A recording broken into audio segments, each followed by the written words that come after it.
Welcome back to another Poly Bridge 2 video. This one's going to be a little bit different. As you can probably see, I've already completed the next 4 levels of World 6. Yesterday I had decided to do a long recording session, try and get as many levels done as I could. When I finished for the day, I went over to stop the recording and realized that I had not started it. So I completed 4 levels yesterday. Unfortunately, do not have any video for that. I have the audio, but that's not useful by itself. So instead of just letting that go to loss, I decided to make this video where I'm just going to look over each of the 4 levels. So kicking it off with level 6 spring loaded. So in this level, pretty simply, you have your car A that has to get to its flag. However, you start with only 3 roads. So somehow you need to make a spring contraption that can get your car from its stopping point here over to its flag. If we look at some of my saves, I originally started with something that looked a little like this big tower that was essentially just a spring cannon to throw the car over. And it did actually work. It's just that it was over budget and broke.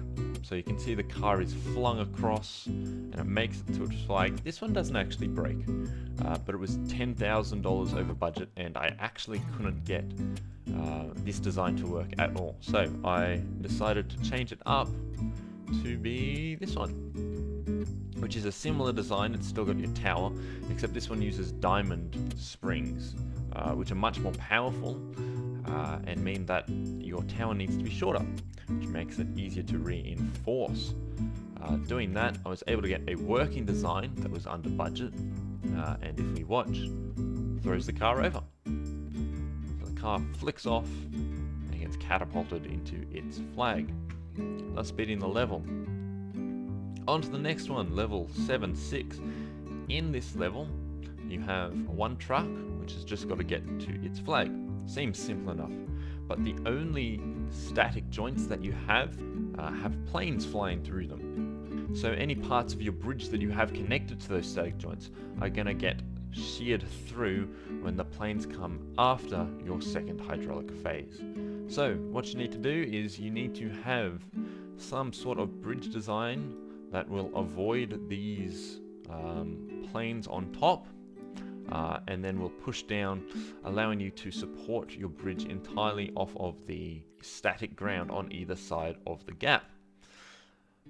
I had a first cleared that was $40,000 over budget. That worked. And what happens is we have our top planes come through, we avoid them, and then we have our bridge lock into place on the upper supports, thus taking all of the load into the top half of the bridge, and then our bottom half just falls off before these planes come through. We then have our big tanker truck come through, and he actually makes it through, but it is very stressed, getting to a total of, I think, somewhere around 90% stressed. We'll have a look in just a moment though. Yeah, a maximum stress of 99%. So I then came up with this design, which is very similar, but has replaced a lot of parts with wood, and has shortened a lot of parts. And this design is exactly on budget, which thankfully counts as under budget, and works. It also undergoes massive amounts of stress, but this one does work perfectly. So the way it works is you have these outside arms that push down onto this upper surface and then take all of the load of the bridge, and then your bottom half just disconnects. And this gets very stressed as well. I think it also has a maximum stress of around 99%, but it is able to hold the truck up. It has a maximum stress of 97.3%.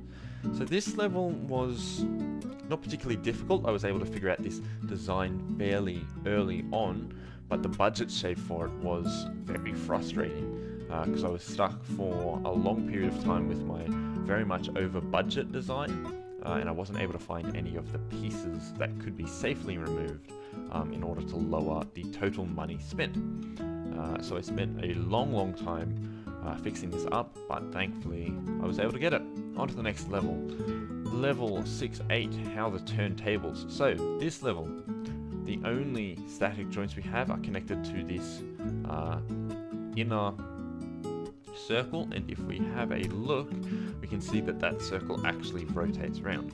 So your design needs to collect the car A, have it hit both of its checkpoints, A1 and A2, and then hit its flag. So how I did this, I have another sort of slingshot here that's just going to pull the car into the center so that it lines up nicely with the roads that I've made. And then if we watch, it swings around and gets stuck here for a moment, which is really important because it allows my contraption to rotate around enough so that when it gets unstuck due to gravity, it flies up and just perfectly lands on this platform to the right, hitting its flag. This level, I think the design, more than the budget save, took me a long time. Yeah, budget save was not an issue at all, considering that my total budget at the end was $24,000. The design took a while. Originally I tried to have a really long part down the bottom for the car to just drive on, but I wasn't able to get that working.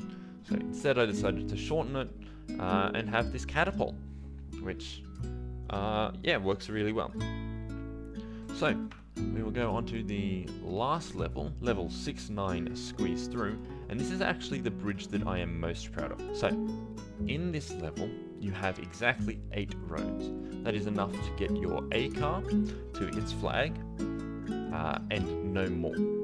What you then need to do is find some way of getting those roads down the bottom here so that your E car can drive over it. The only problem with that, if we delete all of this bridge, is you have solid platforms throughout the middle. And what that means is that your roads cannot go through them because they are considered solid, and if your road hits one, it will just stop and shatter. This is an issue, obviously, because you can't just pull it down. You can't do a normal hydraulic solution. So what I have here, if we delete some of these points, and if you can see, they're actually perfectly mirrored.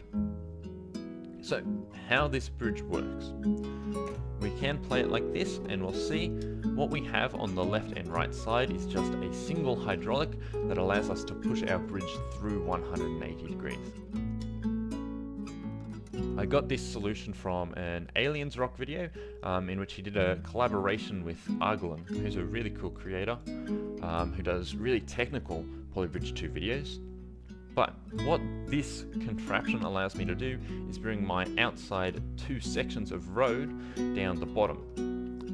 Then you're faced with the next problem, which is getting your middle 2 pieces of road down bottom as well. I managed to solve this by just connecting up the leftmost and the center right sections of road, and then the rightmost and the center left sections of road. In order to do that, I used a bunch of steel rods which are able to transfer motion through to the other side of the level. So what that ends up looking like is something like this, where we have this real big mess of joints and supports in the middle, but essentially all they do is transfer the motion of the hydraulics from the outside pieces to the inside pieces, and doing so allows us to cleanly get our sections of road through the 2 gaps provided. Now if we turn off stress view, you can see that it is pretty chaotic, but it works out perfectly. And this is probably the bridge that I am most proud of so far out of all of the Polybridge 2 levels I've played, because it was a technical level that I was able to work out fairly simply and come up with a really clean and neat design. Even though it has this kind of mess of points in the middle, I still think that it's really cool and really clean. And yeah, I'm really proud of this level. So as we watch it one more time, that is going to wrap it up for this video. I hope you enjoyed it. If you did, feel free to leave a like, subscribe. I know that this video is very different to some of the previous ones I've done. Hopefully I will be able to get back into those sorts of videos next time. Hopefully I don't forget to start recording again. But for now, thank you very much for watching, and I'll see you in the next video. Bye!